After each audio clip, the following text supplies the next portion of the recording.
Alright, so it is evening out, obviously. I found a Craigslist deal. A guy posted a Sega Saturn. A couple controllers, original box. He says all the cords and manuals are there. 5 games at a really good price. So I am off to meet this guy now. A little uneasy because it is night, and rather than meet me at a business, someplace public like I generally do with Craigslist deals, this guy wants me to meet him at his apartment building because, as he said, he's had a few, so he's not able to drive and meet me somewhere. Not only that, I'm meeting him in his garage.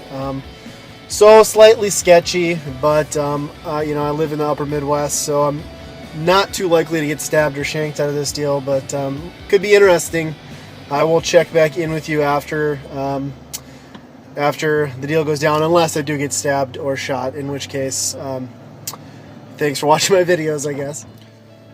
Alright, so I just picked that thing up. My god.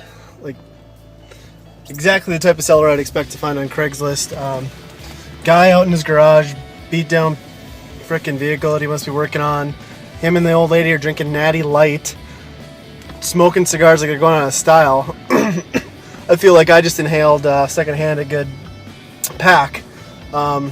He was clearly well in the bag, as he indicated in the text, so it's probably a good thing he didn't drive to meet me somewhere. But I'm gonna get this thing home. I'm gonna get it hooked up. He says it all works. Who knows? It looked like everything was there, but I will check back in when I am back at the house and I've had a chance to go through everything. Okay, so I've had a chance to go through everything I got at that Craigslist deal. Definitely one of the sketchier Craigslist deals I've ever done. I don't know that I'm going to break my rule of meeting someone on neutral territory, usually like in a business parking lot again. That was just a little too iffy.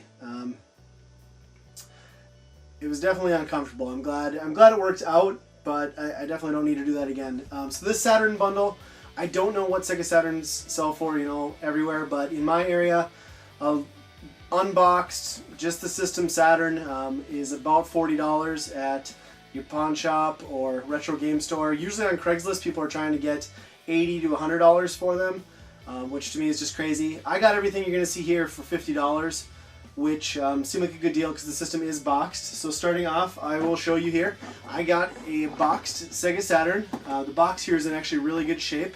And with that, all the inserts and registration forms and all of that were included as well, which is really cool. I like to get the boxes if possible with these older systems. And you don't see, at least I don't see Sega Saturns that often anymore at all, so to get one with the box is great. Now the system itself is actually in really, really good shape, and I've had a chance to test this out and play some games, and it works good. And it came with AV and power cords, of course, the Sega Saturn controller, and I did get a second controller. This one is not a Sega first-party controller, though. It's the Eclipse pad. It's comfortable enough. I haven't really had a chance to play with it too much, but it's neat to get the box of that one too, even if it is a little beat up.